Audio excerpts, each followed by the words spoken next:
Steel slammed against tile and 2 guns came up at the same time. The nurse didn't flinch. She stepped in front of the hospital bed instead, whispering one word into her phone as the footsteps in the hallway got closer. The thugs thought they were finishing a job, until the doors opened and the man they tried to assassinate walked in asking his wife if she was hurt. If this story pulled you in, go ahead and subscribe so you never miss what's ahead. I've got another unforgettable story coming tomorrow. And while you're here, drop a comment and tell me where you're watching from. I love seeing people tuned in from all over the world. Okay, let's get back into it. The sound of steel hitting tile cut through the ER like a blade. Instruments scattered. Blood pressure cuffs swung on their hooks. A nurse gasped. Another grabbed the edge of the counter. Overhead, the lights hummed their fluorescent indifference. And in the bed behind the IV stand, Mateo's monitor spiked once, then flattened into a fragile, stubborn rhythm. Stephanie Brito didn't move. Not when Ray raised the gun. Not when Finn stepped closer. Not when every instinct in that room screamed, "Get down, get back, get out of the way." She felt the ring on her finger smooth, cold, unyielding. The same ring Zeraldo had slipped on 3 years ago in a private ceremony, with no cameras, no witnesses, no trail. And somewhere in the corridor beyond the ER doors, footsteps echoed. Slow, controlled, coming closer. The 2 men pointing guns at her had no idea. They thought they were finishing a job. They were walking into a death sentence. 6 hours earlier, Street Gabriel Medical Center sits in the industrial quarter, wedged between shipping yards and century-old warehouses that smell like rust and seawater. It's not the kind of hospital that makes the news unless something goes catastrophically wrong. The paint peels in the stairwells. The elevators groan. The ER waiting room has chairs older than most of the staff, but it runs. And Stephanie Brito had been keeping it running one shift, one crisis, one saved life at a time, for longer than most people lasted in a place like this. She started her mornings the same way every time. 4th floor, break room, window facing east. Espresso from the Italian cafe, 2 blocks over the good stuff, dense and bitter and perfect. She'd watch the cranes pivot over the docks, the ships inching toward harbor, the sun crawling up from the waterline and setting the city on fire. 15 minutes of peace. Then scrubs, badge, shift. No one asked about her life outside these walls. No one knew the man she'd married. And no one ever followed her home. At 6:47 a.m., Stephanie clipped her badge to her scrub pocket and headed downstairs. The ER smelled like every ER she'd ever worked in. Antiseptic, coffee, fear. The night shift was wrapping up tired faces, stained scrubs, the particular exhaustion that comes from holding people together when they're falling apart. Quiet night? Stephanie asked Dr. Patel as he scribbled notes at the nurse's station. 3 overdoses, 1 MVA, guy with a fishing hook in his hand. He didn't look up. Your problem now. She smiled. Thanks. Oh, and we've got a GSW coming in. No name. Private transport. Should be here in 10. Stephanie's hand stilled on her coffee cup. GSW? Gunshot wound. Side entry. Stable but needs surgery. Patel finally looked up. You okay? Fine. She set the cup down carefully. I'll prep trauma too. The gurney came through the ambulance bay doors at 7:03 a.m. No sirens. No paramedics. Just 2 men in black jackets wheeling a patient covered in blankets. His face pale. His breathing shallow. Stephanie recognized the wound pattern before she saw his face. Entry wound. Lower right side. Through and through. Professional. And she recognized something else. The way the men moved. The way they didn't make eye contact. The way they left before anyone could ask questions. Mateo's eyes found hers as they transferred him to the bed. He didn't say anything. He didn't have to. She knew exactly who had sent him here. Now. Ray's gun hadn't wavered in 30 seconds. Step aside, he said again. Stephanie stood in her blue scrubs, hair pulled back, no makeup, no jewelry except the ring she never took off. Behind her, Mateo lay motionless on the hospital bed, IV dripping antibiotics, chest rising and falling in shallow rhythms. The surgical tray she'd been organizing lay scattered across the floor, forceps, gauze, a scalpel glinting under the fluorescent lights. 4 other medical staff stood frozen behind cabinets and counters. Dr. Patel, 2 nurses, an intern who'd started last month, all of them staring, all of them silent. I said move. Ray's voice was steady, practiced. He wore a black hoodie, face partially obscured, but his eyes were visible, cold, certain. Finn stood to his left, gun raised but hands less steady. Younger. Newer to this. Stephanie looked at Ray without blinking. No. The word landed like a stone in still water. Ray's jaw tightened. You don't know who you're protecting. Oh. Stephanie's voice was calm, almost gentle. I do. Finn glanced at Ray, confused. Ray stepped closer. Then you know what happens if you don't move. You fire that gun in here, Stephanie said quietly. And you won't leave this building. You think hospital security scares me? No. Her eyes didn't leave his. I don't. Something in her tone made Finn hesitate. Ray didn't. Last chance. Stephanie reached into her pocket.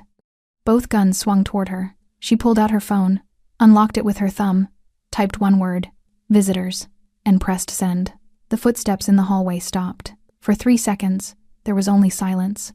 The hum of the lights, the beep of Mateo's monitor, the distant sound of someone paging a doctor over the intercom. Then the footsteps resumed, slower, closer. Ray heard them first. His eyes flicked toward the corridor, then back to Stephanie, then back to the corridor. Finn's gun hand started to shake. Who's coming? Ray demanded. Stephanie didn't answer. She didn't need to. The double doors to the ER pushed open, and Zeraldo Brito walked in. He wore a black tailored suit, no tie, the collar open enough to show the tattoos that ran up his neck and disappeared beneath the fabric.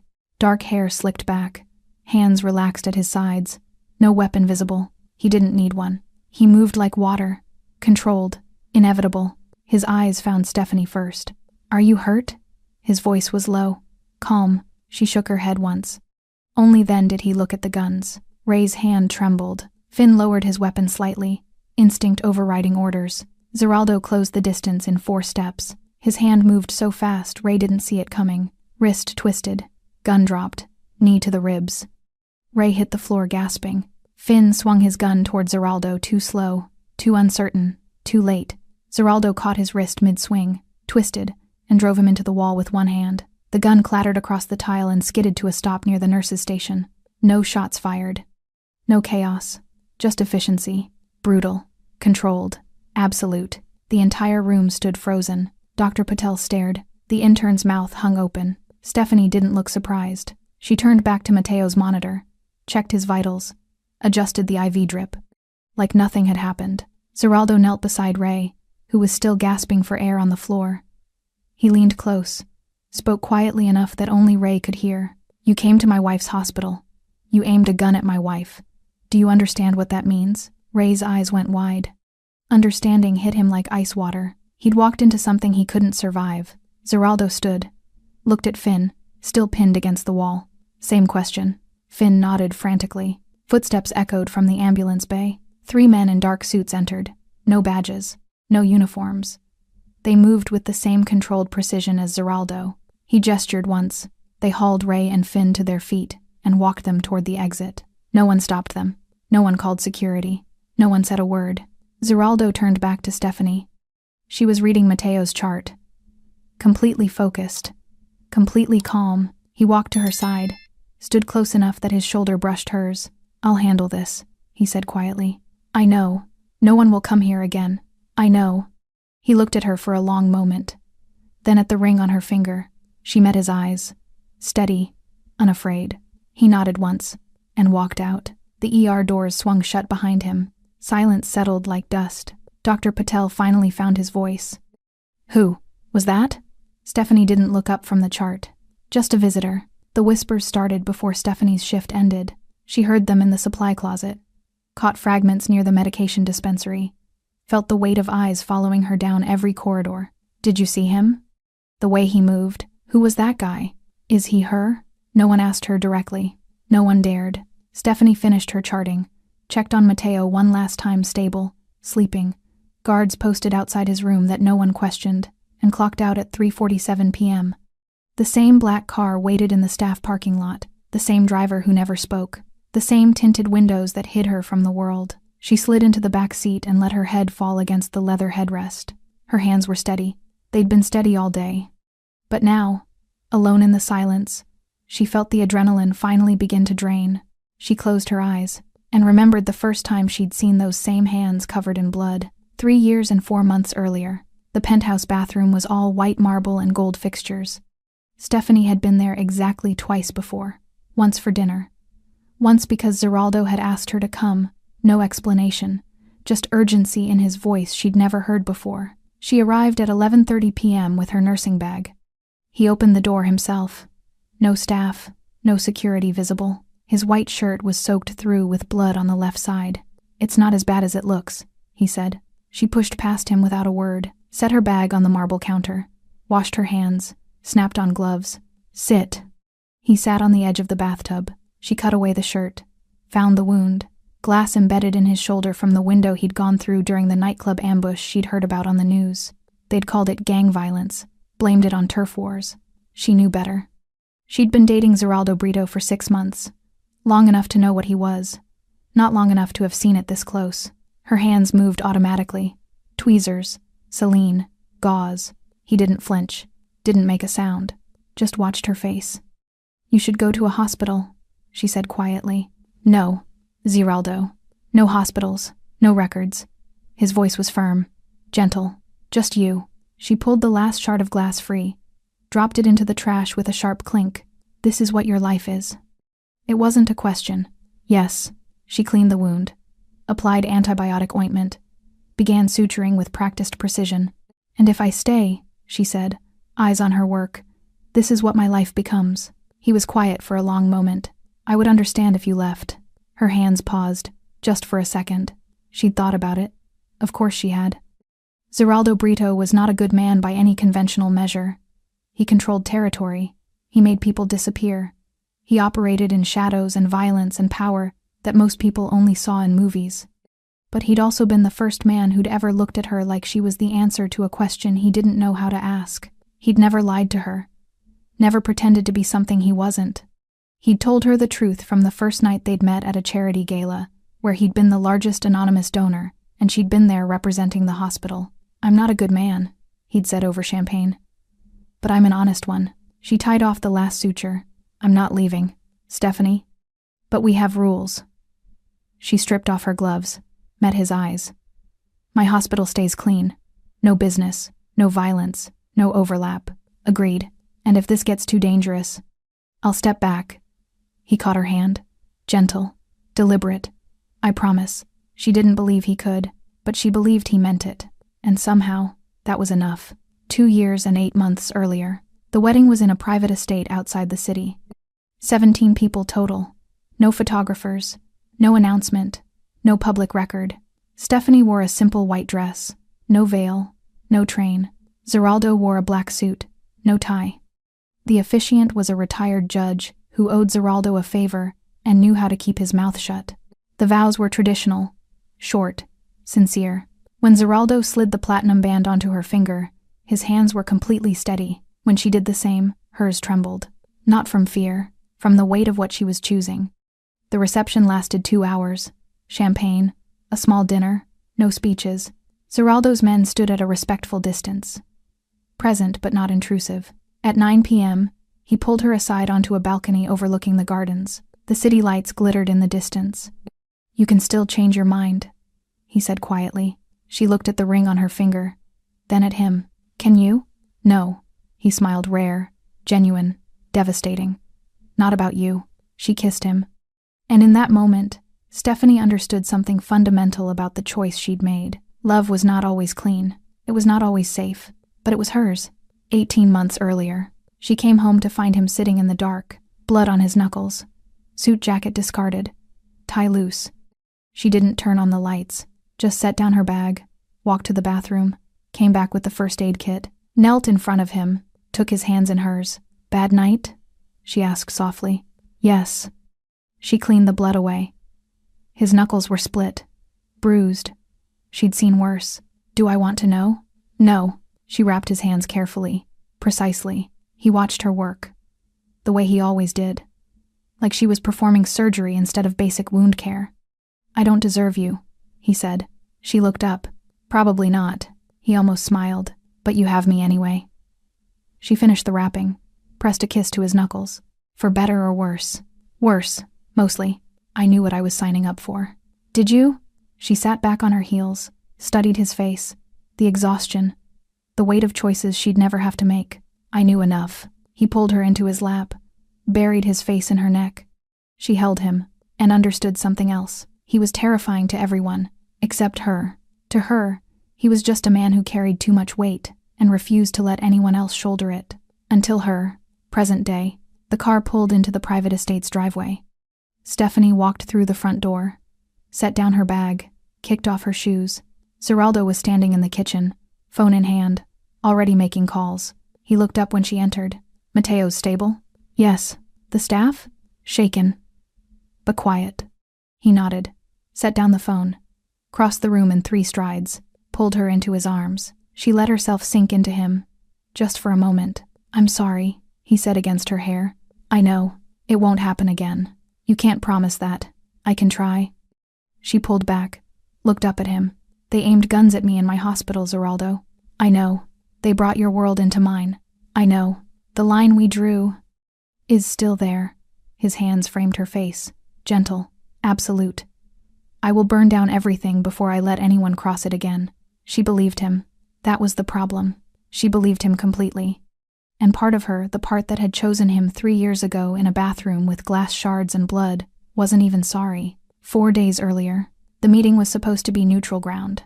An old warehouse on the east side, converted into a private event space that hosted everything from corporate retreats to underground poker games, the kind of place where questions weren't asked and security cameras didn't work. Zeraldo arrived at 10 p.m. with 3 men.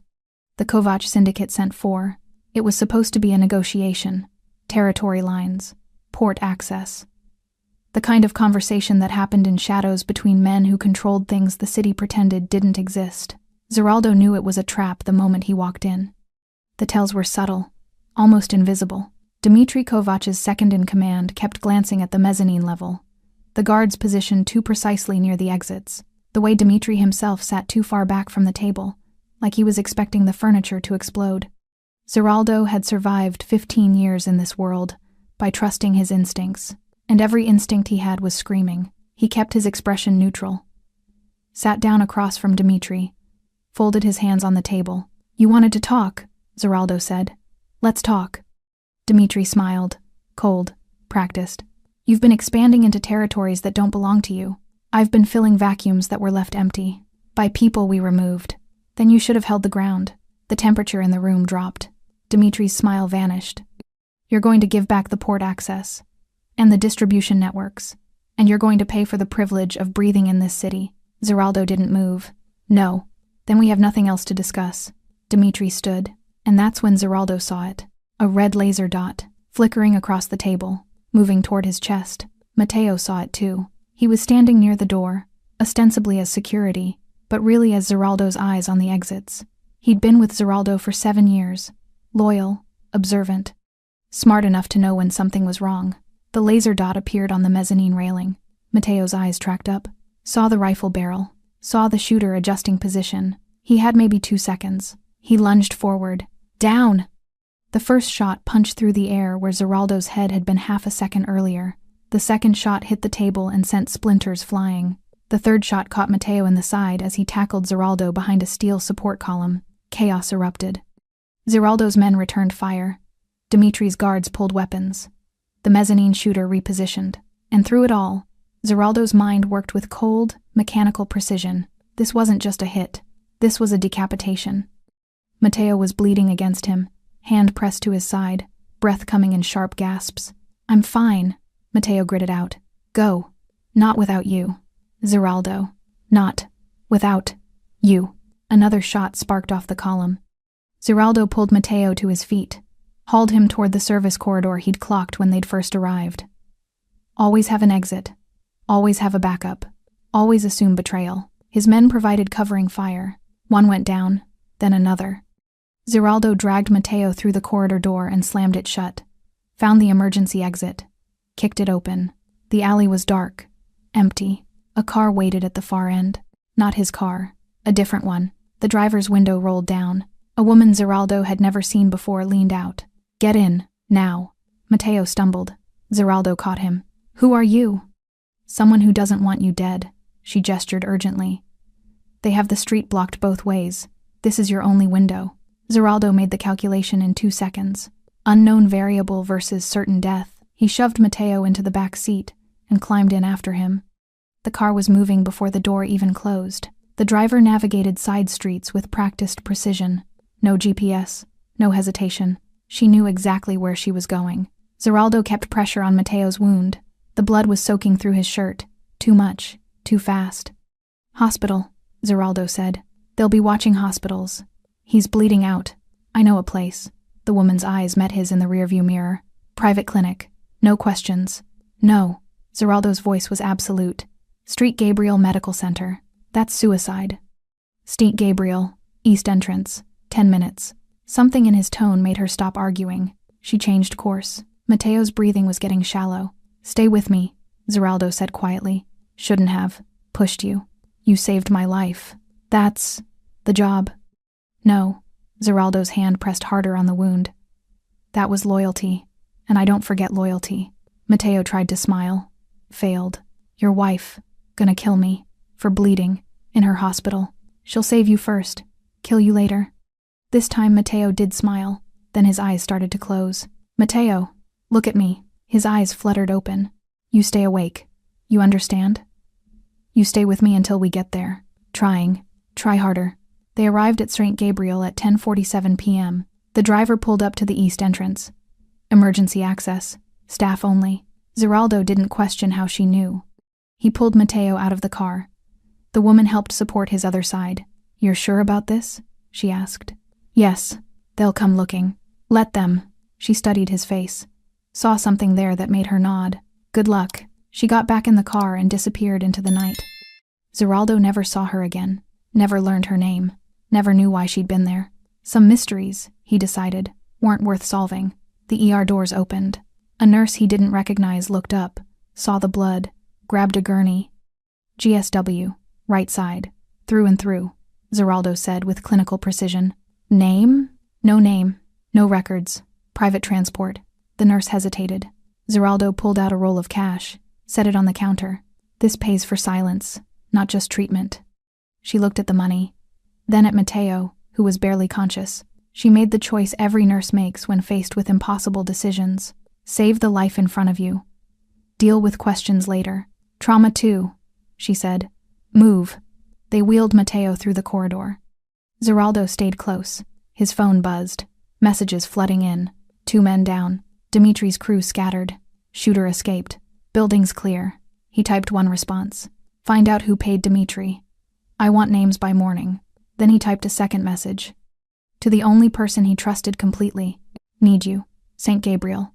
East Wing. GSW. Don't ask questions yet. The response came in 30 seconds. I'm here. Trauma too? Yes. I'll handle it. Stephanie appeared in the doorway 6 minutes later. She took one look at Mateo, then at Zeraldo. Her expression didn't change. Out, she said to the other nurse. Dr. Patel said, I've got this. Out. The nurse left. Stephanie washed her hands, snapped on gloves, began assessing the wound with practiced efficiency. Through and through. Missed major organs. Lucky. Can you save him? Yes. She didn't look up. Can you tell me who shot him? Not yet. Can you tell me if they'll come here? Zeraldo was quiet. She finally looked at him, saw the answer in his eyes. Zeraldo. I'll have men outside. Discreet. No one will know he's here. You promised. I know what I promised. His voice was raw. Honest. And I'm breaking it. Because he saved my life. And I won't let him die for it. Stephanie looked at Mateo. At the wound. At the blood. At the choice in front of her. The line they'd drawn. And the man she'd married. She made her decision. Fine.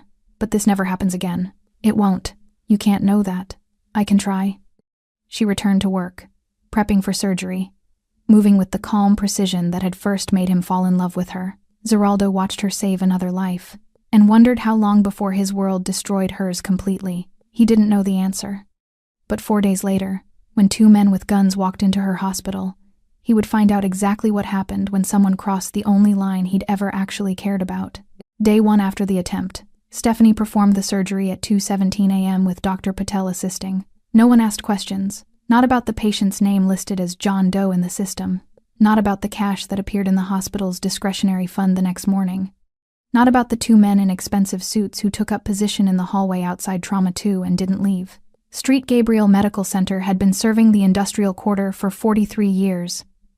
It had learned, long ago, that some questions were better left unasked. Stephanie extracted the bullet fragments, repaired the damaged tissue, closed the wound in neat, precise sutures that would heal clean.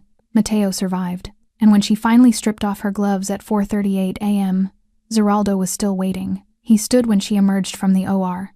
"He'll live," she said quietly. The relief in his eyes was immediate. Raw. "Thank you." "Don't thank me." She pulled off her surgical cap.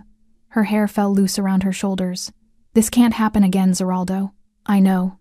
I mean it. You brought this here, to my hospital. I had no choice. There's always a choice." Her voice was firm, not angry, just absolutely certain. "And you chose to cross the line we drew." He didn't argue, couldn't argue. She was right. "What do you need from me?" he asked. "Security, discreet, no uniforms, no weapons visible. And the moment Matteo can be moved safely, he disappears. Done. And you need to find out who did this. Already working on it." She studied his face. The exhaustion, the controlled violence simmering just beneath the surface. "Be careful," she said softly. "I'm always careful." "No, you're always strategic. There's a difference." She kissed his cheek, brief, gentle, then walked away to finish her shift, left him standing in the hallway with the weight of everything he'd brought into her world. Day 2. Zeraldo didn't sleep. He made calls, pulled strings, applied pressure in all the places pressure worked best.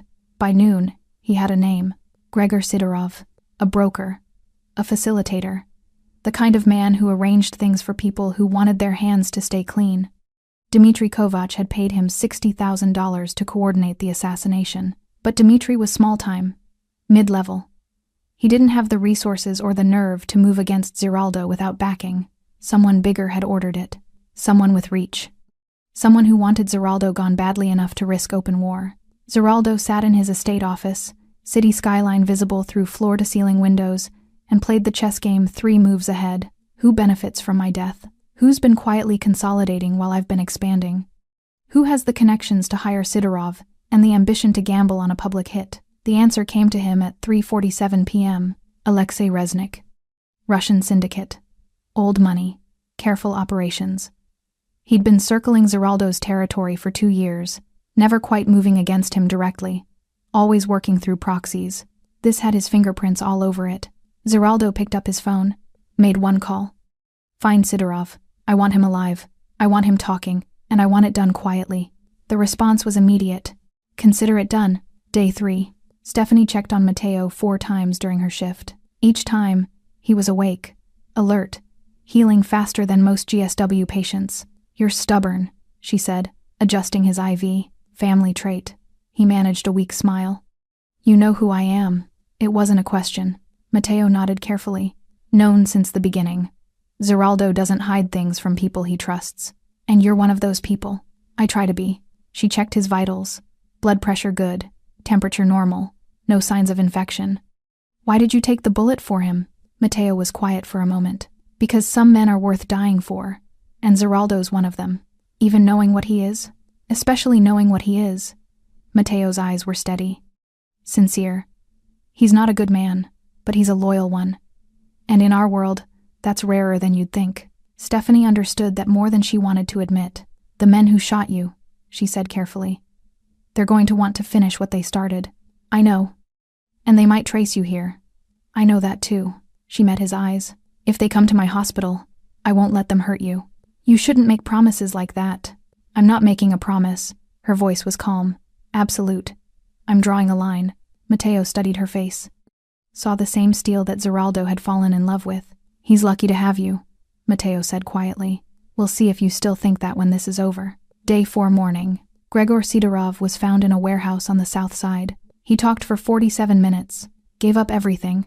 Dmitry Kovac was just the trigger man. The money came from Reznik. The plan had been in motion for 6 months. Kill Zeraldo, destabilize his operations, move in before his lieutenants could consolidate power. Clean, simple, efficient. Except Matteo had seen the laser sight. 1 loyal man, 2 seconds of warning. The difference between a successful coup and a declaration of war. Zeraldo listened to the recording of Sidorov's confession, then made 3 calls. First, to his lawyers. Freeze Reznik's legitimate business holdings. legal warfare. Second, to his financial contacts. Cut Resnick's access to cash flow. Economic pressure. Third, to his most trusted lieutenants. Prepare for retaliation. Strategic positioning. He didn't want war. War was expensive, messy, unpredictable, but he would absolutely finish what Resnick had started. Day 4 afternoon. Alexei Resnick received the first blow at 2 p.m., his primary shipping contract canceled, his main distributor suddenly unavailable, his offshore accounts frozen pending investigation. By 5 p.m., he understood. Zeraldo wasn't dead, and he knew exactly who'd ordered the hit. Resnick made a call. "We have a problem." "I'm aware," came the cold response. "He's moving against us. Fast. Then move faster. He has the survivor, the one who warned him. If he talks, then make sure he doesn't. He's in a hospital, protected. I don't care if he's in a fortress. Find him. Finish this." The line went dead. Resnick stared at his phone, then made another call. "I need a team. 2 men. Hospital job. St. Gabriel Medical Center. There's a GSW patient. No name. Trauma wing. I need him gone." "When?"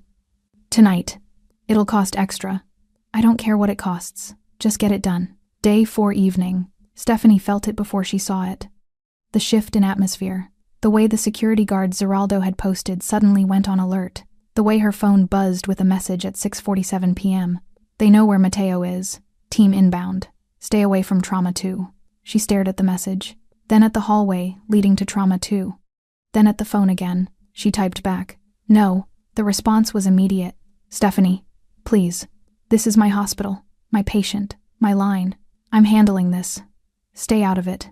Zeraldo. I'm not leaving." 3 dots appeared, disappeared, appeared again. Finally, "Then I'm coming to you." She pocketed her phone, walked to Trauma 2, checked on Mateo one more time. "Company coming?" he asked quietly. "Maybe. You should go." "Not a chance. Stephanie. Rest. Save your strength." She walked out to the nurse's station, organized her supplies, checked her equipment, and waited. The line had been drawn 3 years ago. Tonight, someone was going to try to cross it, and they were about to learn exactly what happened when you threatened something Stephanie Brito had decided to protect. She touched the ring on her finger. Steady, calm, ready. 2 men in black hoodies entered the hospital at 7:23 p.m. They moved like professionals, calm, purposeful, scanning for cameras, checking exits. They reached the ER at 7:31 p.m., found Trauma 2, saw the patient on the bed, drew their weapons, and walked directly into the one thing Alexei Resnick hadn't accounted for. A woman who'd married into violence, who understood it, who respected it, but who absolutely refused to let it touch the one place she'd claimed as sacred. Stephanie Brito stepped between the guns and the hospital bed, and everything that happened next became inevitable. The surgical tray hit the floor at 7:33 p.m. Metal instruments scattered across tile in a sound that didn't belong in a hospital. Forceps, gauze packets, a scalpel that spun twice before settling near the wall. Stephanie had been reaching for it when she saw them. 2 men, black hoodies, faces partially obscured. Moving with purpose toward Trauma 2, she dropped the tray deliberately, let it crash, let everyone hear, let them know something was wrong. The reaction was immediate. Dr. Patel froze mid-stride near the medication cart. 2 nurses ducked behind the counter. An intern pressed himself against the wall, and Stephanie Brito stepped directly into the doorway of Trauma 2, blocking the entrance with her body. Ray saw her first. He was older, mid-30s, hard eyes, practiced movements. His gun came up smooth, professional, aimed past her shoulder at Mateo, who lay on the hospital bed, IV dripping, chest rising and falling in shallow breaths. Finn stood to his left. Younger. Maybe 25. His weapon wasn't quite as steady. "Step aside," Ray said. His voice was calm, matter of fact, like he was asking her to move out of the way in a grocery store aisle. Stephanie didn't move. Behind her, she heard Mateo's monitor beep. Steady, stable. She felt the weight of her phone in her pocket. The message already sent. Visitors. 1 word. That's all it had taken. "Step aside," Ray repeated. Stephanie looked at him directly. "No." The word landed in the ER like a stone. Dr. Patel's eyes went wide. The nurses behind the counter exchanged glances. The intern looked like he might pass out. Finn shifted his weight. Uncertain. Ray's expression didn't change. "You don't want to do this," he said. You're right. Stephanie's voice was steady, calm, almost conversational. I don't want to do this, but here we are. We're not here for you. You're in my hospital, pointing guns at my patient. You're absolutely here for me. Ray took a step closer. Stephanie held her ground. Behind her, she heard Mateo try to sit up, heard the rustle of sheets and the catch in his breathing. Stay down, she said without turning around. Stephanie, Mateo's voice was weak, strained. I said stay down. Ray's jaw tightened. Last chance. Move or this gets ugly. It's already ugly. Stephanie's eyes never left his. You brought guns into a hospital. You threatened a patient under my care. The only question now is how this ends. It ends with him dead. No. Her voice dropped. Absolute. Final. It doesn't. Finn spoke for the first time. Ray, maybe we should... Shut up. But Stephanie saw it. The hesitation in Finn's eyes. The way his gun hand trembled just slightly. He didn't want to be here. He was following orders. Not conviction. That was exploitable. You don't have to do this, Stephanie said, looking at Finn now. Whatever they're paying you, it's not worth it. Don't talk to him, Ray snapped. Why not? Because he might listen? Because he knows what happens if we walk out of here empty-handed. And what happens if you don't walk out at all? Ray's eyes narrowed. You think hospital security scares me? No. Stephanie's expression didn't change. I don't. Something in her tone made both men pause. The confidence, the certainty, like she knew something they didn't. Ray stepped closer, close enough that Stephanie could smell cigarette smoke on his jacket. You're protecting a criminal. You know that, right? I'm protecting a patient. He's a gunman. He works for... I don't care who he works for. Stephanie cut him off. Inside this hospital, he's a human being with a GSW who needs medical care, and that's all that matters. Noble. Ray's voice dripped sarcasm. But stupid. Maybe. You're going to die for him? Stephanie was quiet for a moment. She thought about Zeraldo. About the bathroom 3 years ago. About glass shards and blood and the choice she'd made to stay. About every choice since then. If I have to, she said quietly. Ray stared at her, trying to find the angle, the leverage, trying to understand what kind of person stood between 2 loaded guns and certain death without flinching. You don't know who you're protecting, he said finally. Stephanie almost smiled. Oh, I do. The confusion on Ray's face was immediate. Finn lowered his gun slightly, completely lost. What? Ray demanded. Stephanie reached into her pocket. Both guns swung toward her. Easy, she said. Just my phone. She pulled it out slowly, unlocked it with her thumb, showed them the screen. 1 word sent. 7 minutes ago. Visitors. Who did you... Ray started. Then he heard them. Footsteps. In the corridor beyond the ER entrance. Not running. Not rushing. Slow. Controlled. Deliberate. The sound of someone who didn't need to hurry, because they knew exactly what they were walking into. Ray's face went pale. No, he whispered. The footsteps got closer. Finn backed up a step. Then another. Ray? Who is that? Ray didn't answer. Couldn't answer. Because he'd just put together what Stephanie had known from the moment they walked in. This wasn't some random hospital. This wasn't some random patient. And she wasn't some random nurse. The double doors to the ER pushed open. Zeraldo Brito entered like a storm front. Black tailored suit. No tie. Shirt open at the collar showing the tattoos that crawled up his neck. Dark hair slicked back. Hands loose at his sides. No weapon visible. He didn't need one. The air itself seemed to change when he walked in. Pressure. Weight. Inevitability. His eyes found Stephanie first. Scanned her head to toe. Looking for injuries. For blood. For anything wrong. Are you hurt? His voice was low. Calm. Stephanie shook her head once. No. Only then did he look at the guns. At Ray, who'd gone completely still. At Finn, whose weapon was now pointed at the floor. At the surgical tray scattered across the tile. At the frozen staff behind the counter. At everything that had happened in his wife's hospital while he wasn't there to stop it. His expression didn't change, but something in his eyes went absolutely cold. Ray understood in that moment. He'd walked into something he couldn't walk out of. You came to my wife's hospital, Zeraldo said quietly. Ray's gun hand started to shake. You pointed guns at my wife. Finn dropped his weapon entirely. It clattered on the floor. You threatened her life. Zeraldo took a step forward, then another, moving like water. Like violence waiting for permission. Do you understand? He continued, voice still calm, still controlled. What that means? Ray tried to aim his gun, tried to fire, tried to do anything. but his hands wouldn't obey, because standing in front of him wasn't just a man, it was a reckoning. Zeraldo closed the distance in 3 steps. His hand moved faster than Ray could track, caught his wrist, twisted. The gun dropped. Ray swung wild with his other hand. Zeraldo caught that too, drove his knee into Ray's ribs with surgical precision. Ray gasped, dropped. Finn tried to run, made it 2 steps. Zeraldo was faster, grabbed him by the jacket, slammed him against the wall hard enough to crack the plaster, held him there with one hand. "Please," Finn started. "Who sent you?" "I don't." Zeraldo's hand tightened.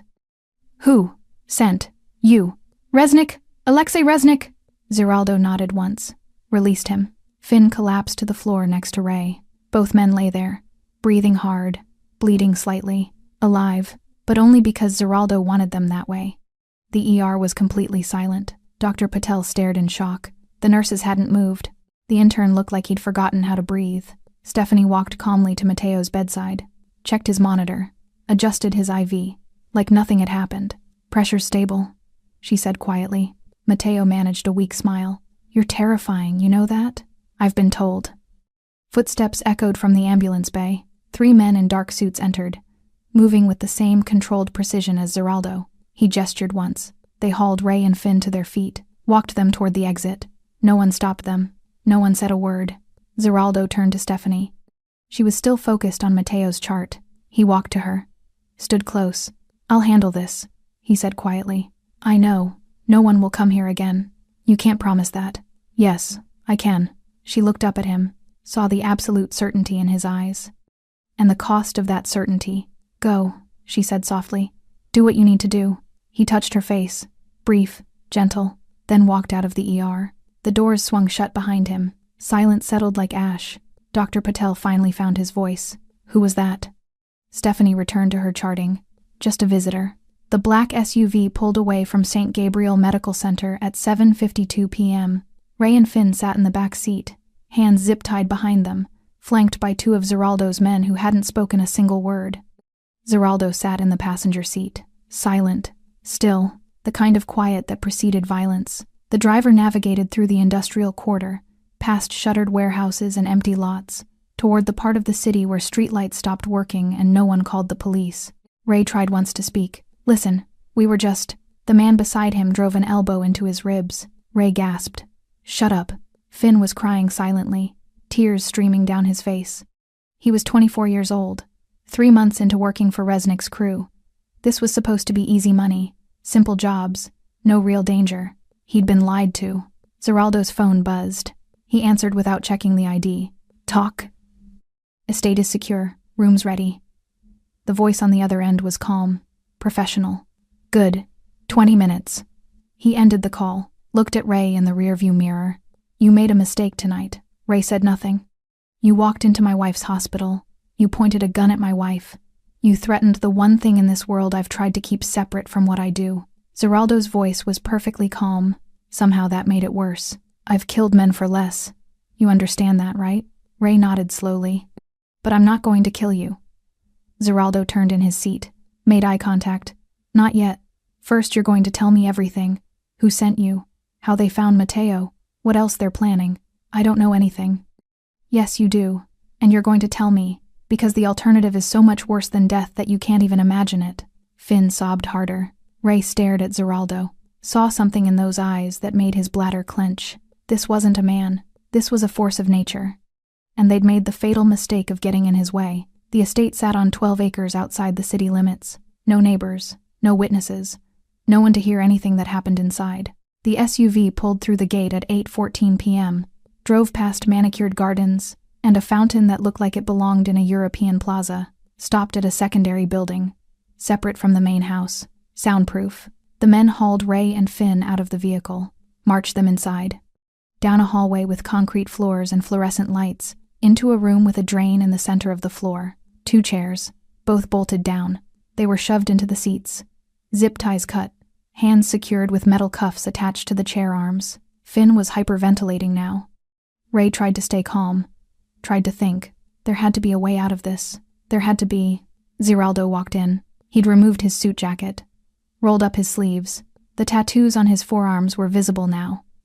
Intricate, deliberate. each one marking something.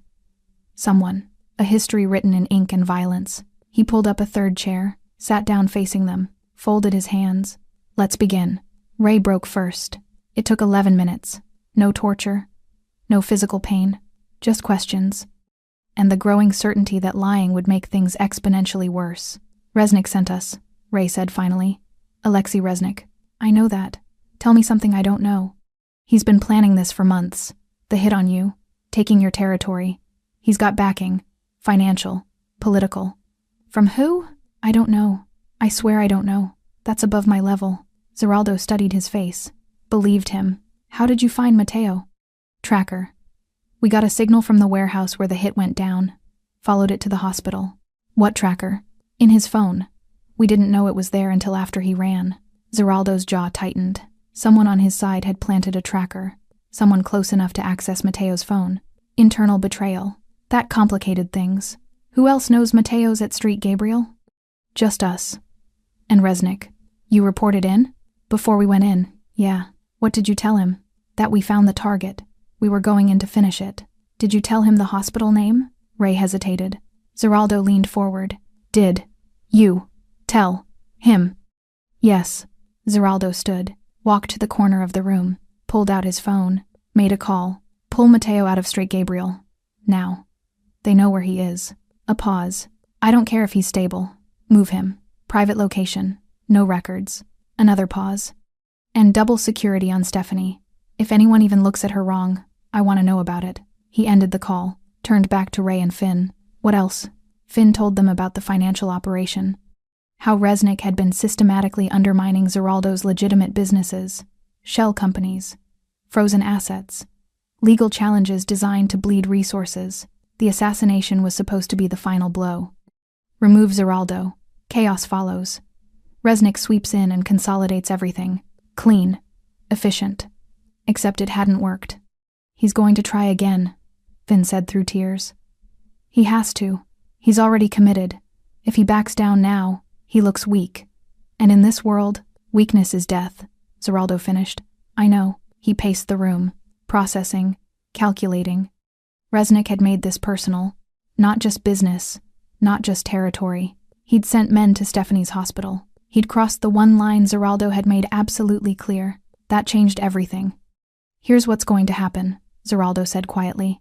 I'm going to dismantle everything Resnick has built. His businesses, his connections, his reputation. And then, when he has nothing left, when everyone he trusted has abandoned him, I'm going to give him a choice. Ray stared at him. What choice? Disappear, or die. He'll never disappear. His pride. Then he'll die. Zeraldo's voice was flat. Final. I don't actually care which he chooses. At 9:47 p.m., Zeraldo's phone rang. Stephanie. He answered immediately. Are you okay? I'm fine.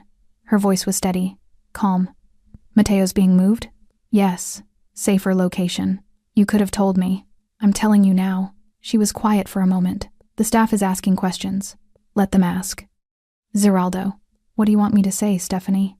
That I'm sorry? I am. That it won't happen again? I'll do everything in my power to make sure it doesn't, but I can't change what already happened. I know. Her voice softened. I'm not angry. I'm just processing. Are you safe? I have 3 of your men outside the ER pretending to be contractors. It's a little obvious. Despite everything, he almost smiled. They'll be subtle. They're carrying concealed weapons in a hospital. There's no subtle. They'll try. She sighed. When will you be home? Late. I have things to handle. Things. Yes. Will these things involve violence? He was quiet. Zeraldo. Some, he admitted, but controlled, strategic. Nothing that traces back to you. That's not what I'm worried about. Then what are you worried about? You? Her voice was soft.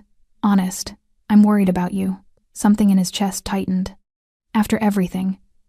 After guns in her hospital. After threats to her life. She was worried about him. I'll be careful, he said. Promise me. I promise. I love you. I love you too. He ended the call, stood there for a moment, then turned back to Ray and Finn. Last question, he said. Does Resnick know who Stephanie is?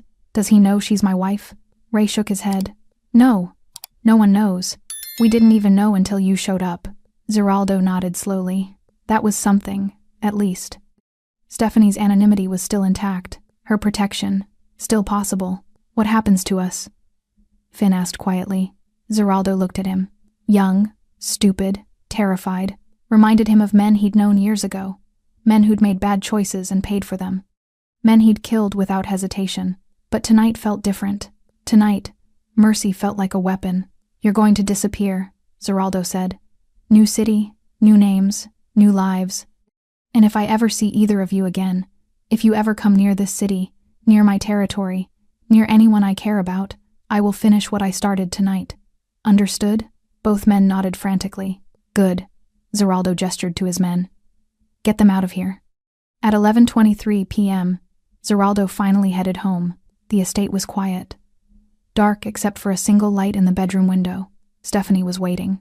She always waited. He walked through the front door, set down his keys, climbed the stairs, found her sitting on the bed, still in her scrubs, reading a medical journal. She looked up when he entered, set the journal aside, patted the bed next to her. He sat. She took his hand, examined his knuckles. No blood this time. No injuries. It's handled? She asked. For now. For now. Resnick's still out there. But he knows I'm coming. And then what? Zeraldo was quiet. Then it ends, he said finally. One way or another. She leaned her head against his shoulder. I meant what I said, about being worried. I know, this life you lead. I know. She lifted her head, looked at him. We should talk. About the future. About what happens when this is over. Okay. Not tonight. You're exhausted. Tomorrow then. She kissed him. Soft. Gentle. A reminder that despite everything, despite the violence and the danger and the impossible choices, this was still real. They were still real. Come to bed, she whispered. He did, and for a few hours, the storm outside quieted, but dawn was coming, and with it, the reckoning Zeraldo had promised. Day 5, 3:47 a.m. Zeraldo couldn't sleep. He stood at the bedroom window, watching the city lights flicker in the distance, while Stephanie slept behind him in the bed they'd shared for 3 years. His mind worked through scenarios, contingencies, chess moves on a board that was getting more complicated by the hour. Resnick knew about Mateo. Resnick knew about Street Gabriel, but Resnick didn't know about Stephanie. That was the only advantage Zeraldo had left. His phone vibrated on the nightstand. He grabbed it before it could wake her. A message from his head of security. Gregor Sidorov secured. Location Alpha. Waiting for you. Zeraldo typed back. On my way. He dressed quietly. Black pants, black shirt. The shoulder holster he only wore when he expected things to get complicated. Stephanie stirred. Where are you going? Her voice was thick with sleep. Work. At 4 in the morning? He walked to the bed. Kissed her forehead. Go back to sleep. She caught his hand. Be careful. Always. She didn't believe him. Neither did he, but they both pretended. Location, Alpha, 4:31 a.m. The abandoned factory on the waterfront had served many purposes over the years. Legitimate business. Storage facility. Meeting ground for transactions that couldn't happen in daylight. Now it was an interrogation room. Gregor Sidorov sat in a metal chair in the center of the empty warehouse floor, hands zip-tied behind his back, face bruised, lip split. He'd resisted when they'd grabbed him outside his apartment, fought hard enough to break one man's nose before 3 others subdued him. He was a survivor, a professional, but professionals broke just like everyone else. It just took longer. Zeraldo walked across the concrete floor, his footsteps echoing in the cavernous space. 2 of his men stood in the shadows, silent, watching. Sidorov looked up. Blood trickled from the corner of his mouth. Zeraldo Brito. His accent was thick, Eastern European. I wondered when you'd come. You knew I would. Men like you always do. Sidorov tried to smile. Failed. You want information. Yes. And if I give it to you, what? You let me go? Maybe. You're lying. Probably. Zeraldo pulled up a chair, sat down facing him. But you'll talk anyway. The only question is how long it takes. Sidorov studied him, calculating, measuring, looking for weakness. He wouldn't find any. You sent Ray and Finn to my wife's hospital, Zeraldo said quietly. I don't know what you're talking about. Yes, you do. You arranged the team, you gave them the location, you told them where to find Mateo. Sidorov said nothing. Zeraldo leaned forward. They pointed guns at my wife, Gregor. Do you understand what that means? I don't know your wife. Exactly. You sent armed men to kill someone in a hospital, and you didn't even know who else would be there. You didn't care. It's just business. Zeraldo's hand moved faster than Sidorov could track. Grabbed his throat, squeezed. Not enough to crush. Just enough to make breathing difficult. It stopped being business, Zeraldo said, voice absolutely calm, the moment you involved her. He released him. Sidorov gasped, coughed. Who hired you? Zeraldo asked. Sidorov wiped blood from his mouth with his shoulder. You already know. I want to hear you say it. Alexei Resnick. What did he pay you? 60,000. Half up front, half on completion. And the assassination attempt at the warehouse? I arranged it. Dmitry Kovach was the front man. Resnick provided the financing and the intel. What intel? Sidorov hesitated. Zeraldo waited. Someone on your side, Sidorov said finally. Someone gave Resnick your schedule, your security details, everything he needed to plan the hit. The words hit like ice water. Who? I don't know. Resnick didn't tell me. He just said the source was reliable. Zeraldo stood, paced. Someone inside his organization. Someone he trusted. Someone who'd betrayed him for money, or fear, or ambition. How long has Resnick been planning this? He asked. 8 months. Maybe more. He's been careful, methodical, building resources, making alliances. What alliances? I don't have names, but he's got political cover, financial backing. This isn't just about territory, it's about legitimacy. Zeraldo understood. Resnick wasn't trying to be a crime lord. He was trying to be a businessman with criminal infrastructure. Respectable, untouchable, and Zeraldo was in the way. What else? Zeraldo demanded. He's already moving on your assets, legal challenges, regulatory pressure. He's got lawyers and accountants doing what the assassins couldn't. And if I'm removed? Your operations collapse. Your lieutenants fight for scraps. Resnick sweeps in and consolidates. Clean, legal, no mess. Zeraldo nodded slowly. It was actually a good plan, which made it more dangerous. Where is Resnick now? I don't know. Gregor. I swear I don't know. He uses cutouts, encrypted communications. I've never met him face to face. Zeraldo studied him, believed him. What about his operations? Where does he run things from? He's got properties all over the city. Office buildings, warehouses, legitimate fronts. I can give you addresses, but he moves around. Never stays in one place too long. Smart. That's why he's still alive. Zeraldo smiled without humor. Not for long. St. Gabriel Medical Center, 6:15 a.m. Stephanie started her shift the same way she always did. 4th floor break room, window facing east, espresso from the Italian cafe. But today felt different. The staff watched her differently, whispered when she passed. Dr. Patel approached her at the nurse's station. We need to talk, he said quietly. About what happened yesterday. Stephanie didn't look up from her chart. A patient was threatened. Security responded. It's handled. That wasn't security, Stephanie. Wasn't it? You know it wasn't. Patel lowered his voice. Who was that man? A visitor. Don't insult my intelligence. She finally looked at him. What do you want me to say, David? The truth would be nice. The truth is that I'm a nurse. I take care of patients. And yesterday, someone tried to hurt a patient under my care. Someone stopped them. That's all you need to know. Is it? She held his gaze. Steady. Unflinching. Patel shook his head. Be careful, Stephanie. Whatever you're involved in. I'm involved in saving lives. Same as you. It didn't look that way yesterday. Then maybe you weren't looking closely enough. She walked away, left him standing at the nurse's station with more questions than answers. Location, Alpha, 7, 2, A, M. Sidorov had given them everything. Addresses, financial accounts, communication protocols, a roadmap to Resnick's entire operation. Zeraldo stood in the corner of the warehouse, phone to his ear, coordinating with his team. I want legal pressure on every property he owns. Environmental violations, zoning issues, tax audits. Make it expensive to operate. Done.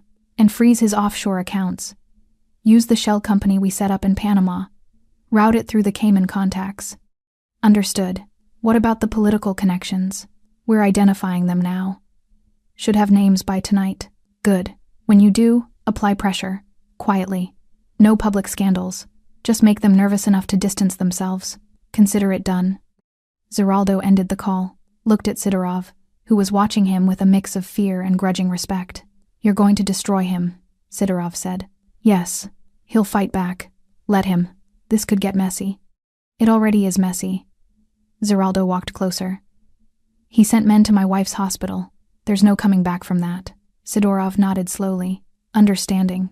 What happens to me? He asked. Zeraldo considered. Sidorov was a facilitator, a middleman, useful for information but ultimately expendable. In the old days, Zeraldo would have eliminated him without hesitation. No witnesses, no loose ends, but Stephanie's voice echoed in his mind. Be careful, not just with his life. With his soul. You disappear, Zeraldo said finally. New city, new identity, and you never speak about this to anyone, ever. And if I do, I'll know, and I'll find you, and what happened to you tonight will feel like mercy. Sidorov swallowed hard. Understood. Zeraldo gestured to his men. Get him out of here. They cut the zip ties, hauled Sidorov to his feet, walked him to a waiting van. Zeraldo watched them leave, then pulled out his phone, called his financial team. Start the cascade. I want Resnick's assets frozen by noon, his businesses audited by end of day, and his connections scrambling by nightfall. That's aggressive. It's war. And he started it. Private Estate 8:34 a.m. Zeraldo returned home to find Stephanie in the kitchen, still in her scrubs, coffee in hand. You're home early, he said. Double shift got cancelled. Budget cuts. She looked at him. You look exhausted. Long night. Did you find what you needed? Yes. She walked to him, touched his face. What happens now? I take everything Resnick has, piece by piece, until there's nothing left. And then? Then he makes a choice. Disappear or die. She was quiet for a long moment. This is who you are. It wasn't a question. Yes. And I married you knowing that. Yes. She kissed him. Soft, deliberate. Then finish it, she whispered. But come back to me. Always. She stepped back. I'm going to shower. Then sleep. Wake me if the world ends. I will. She walked upstairs, left him standing in the kitchen with the weight of what came next. Zeraldo pulled out his phone, made one final call. It's time. Execute the plan. Everything we discussed. I want Resnick crippled by end of business today. Understood. He ended the call. Looked out the window at the city waking up. Somewhere out there, Alexei Resnick was about to learn what happened when you threatened the wrong man's wife. The storm was coming, and Zeraldo Brito was bringing it. 11:47 a.m. The first domino fell at exactly noon. Resnick's primary shipping contract, valued at $4.2 million annually, was terminated with immediate effect. Environmental violations, paperwork irregularities, issues that had existed for months, but were suddenly, inexplicably, priorities for the regulatory board.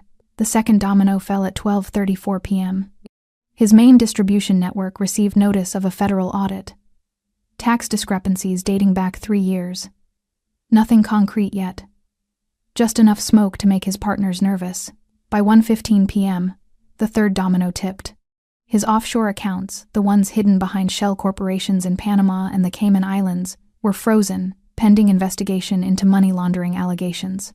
Zeraldo sat in his estate office, watching reports come in on 3 different screens. His phone rang constantly. Updates. Confirmations. Complications. He handled each one with surgical precision. The warehouse on 5th Street? He asked. Condemned. Structural violations. The restaurant chain? Health department shut down 2 locations. More coming. Political connections? Senator Mitchell's office returned Resnick's donation. Said they're re-evaluating their donor relationships. Zeraldo allowed himself a small smile. Fear was contagious in political circles. Once one connection broke, others followed. Self-preservation always won. 2:43 p.m. Alexei Resnick stood in his penthouse office, phone pressed to his ear, listening to his lawyer explain why 12 of his businesses were suddenly under investigation. This isn't coincidence, Resnick said coldly. No, it's not. Can you stop it? Some of it. Maybe. But whoever's orchestrating this has serious resources, political connections, financial leverage we can't match. Resnick ended the call, threw the phone across the room. It shattered against the wall. His second in command, Mikhail, stood near the door. Brito, Mikhail said quietly. Obviously. He's moving faster than we anticipated. Because we failed to kill him, and worse, we exposed ourselves. Resnick paced. Ray and Finn? Haven't reported in. Assumed captured or dead. The hospital patient? Moved. Location unknown. Resnick slammed his fist on the desk. We had one job. Kill one wounded man in a hospital. And we couldn't even manage that. What do you want to do? Resnick was quiet for a long moment. Calculating. Reassessing. Pull back. Consolidate what we can. Protect the core assets. And Brito? We negotiate. Mikhail stared at him.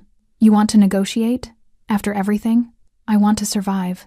Resnick's voice was cold, pragmatic.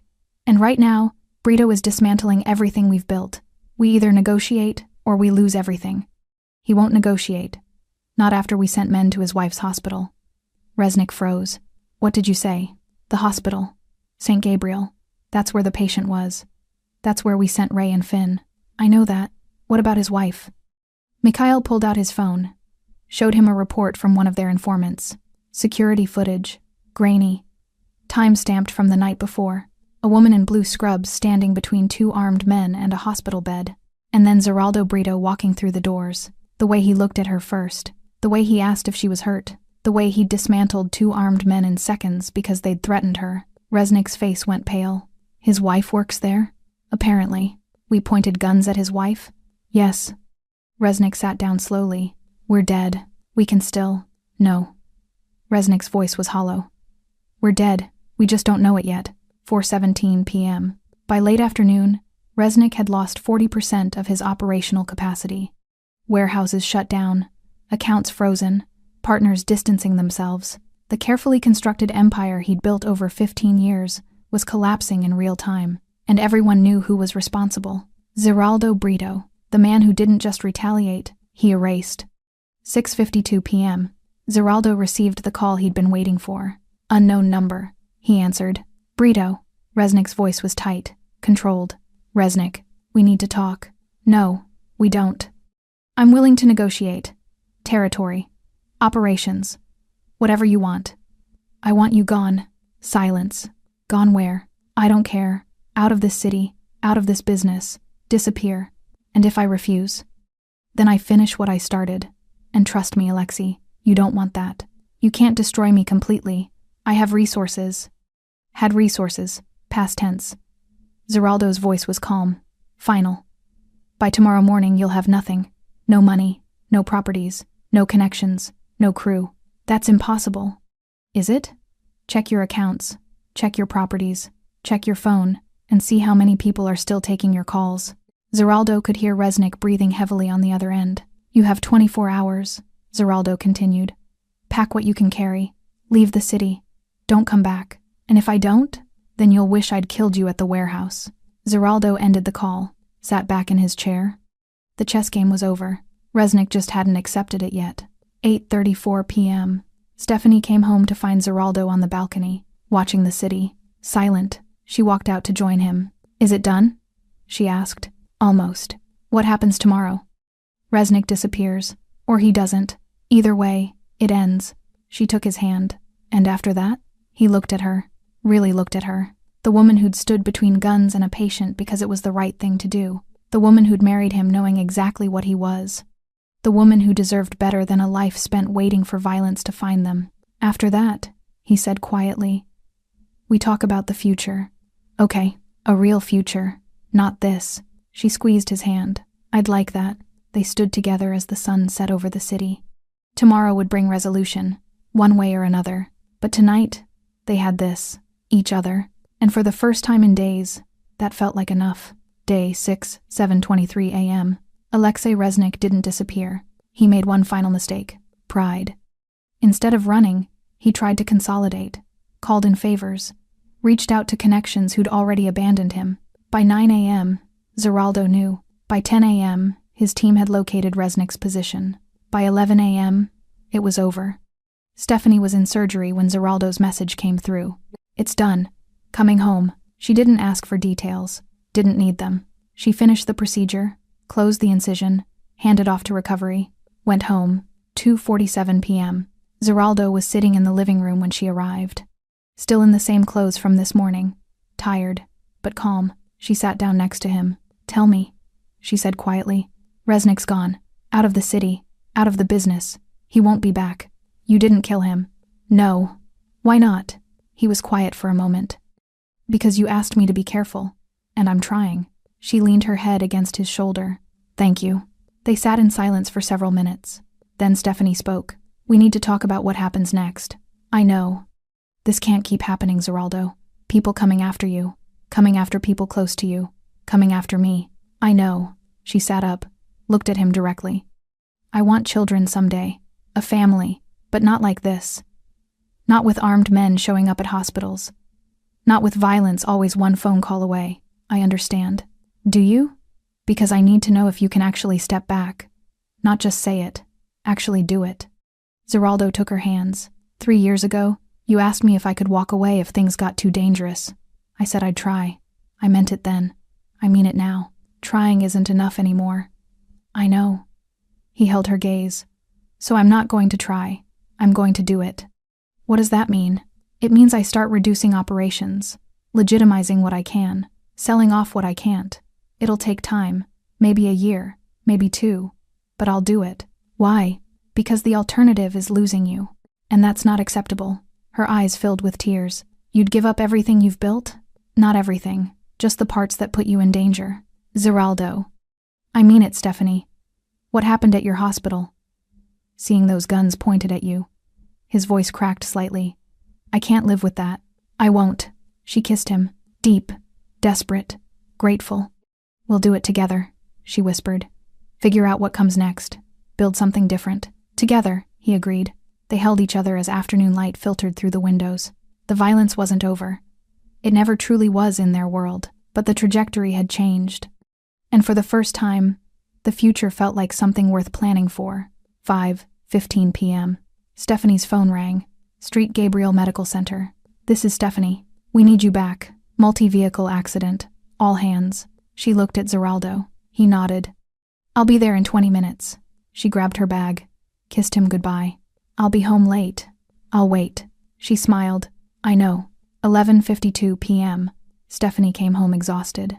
3 critical patients, 2 surgeries, 1 loss. Zeraldo was still awake, had dinner waiting, wine poured. How was it? He asked. Hard.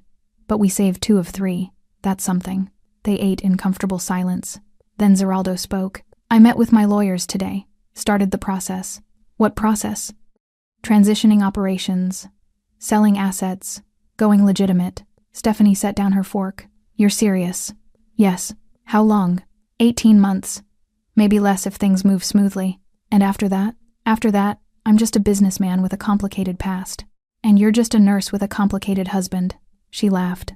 Actually laughed. Just. He confirmed. She stood. Walked around the table. Sat in his lap. I love you, she said. I love you too. Even when this gets hard?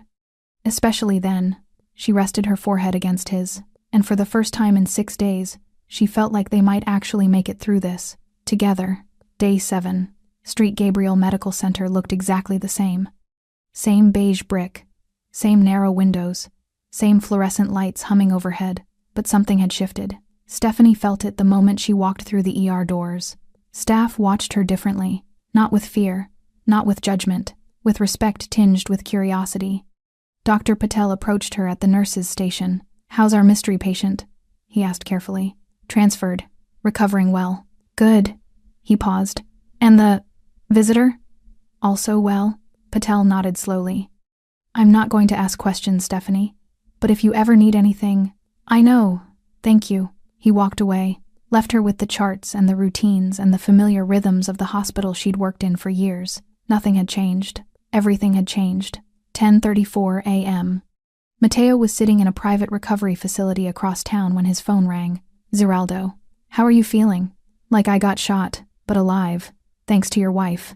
She's good at her job. She's terrifying. In the best way. Zeraldo smiled. I know.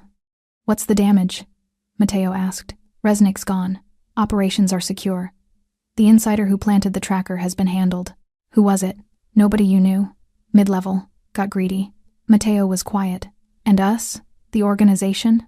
Changing. Slowly. But changing. Because of her. Because of her. Zeraldo confirmed.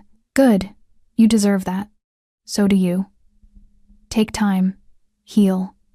When you're ready, we'll talk about what comes next. Understood. Zeraldo ended the call, looked out the window of his office. The city stretched before him. His city, for now. But soon, something different. Something quieter. Something that didn't end with guns in hospitals. 3:47 p.m.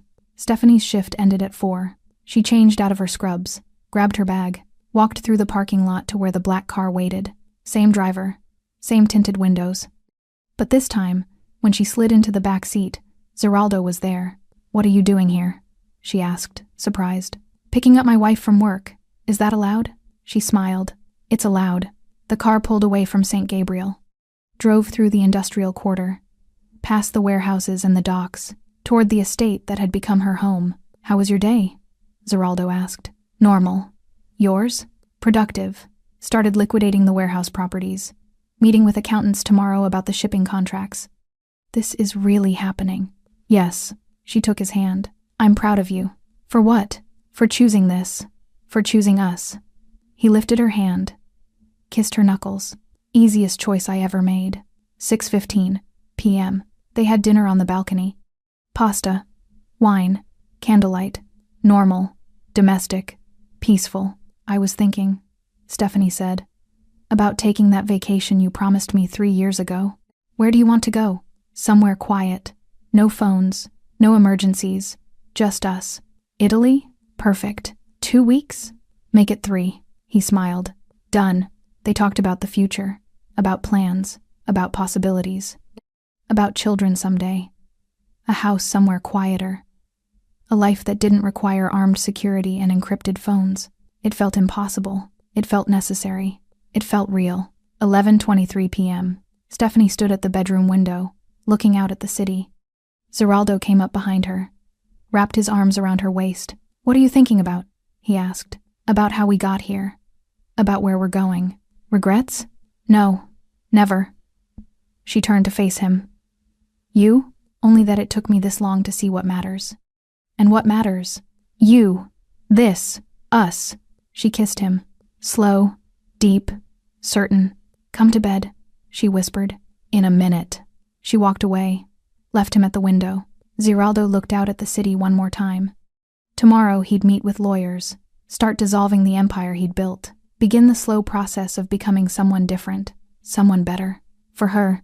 But tonight, he was still Zeraldo Brito, and the woman sleeping in his bed was still Stephanie, the nurse who'd stood between guns and a patient, the wife who'd married into violence and demanded something better, the person who'd changed everything, without even trying. He walked to the bed, slid in beside her. She curled against him automatically. Safe, loved, home.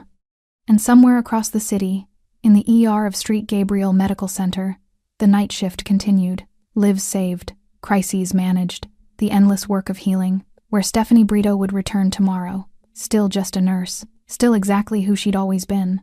But now, finally, with a future that looked like peace. Thanks for sticking with this story until the very end. You're the reason these stories feel alive. If you're ready for another powerful journey, just tap the next video on your screen. And before you go, leave a quick comment and rate this story from 1 to 10. I'm excited to read your thoughts and connect with you in the comments.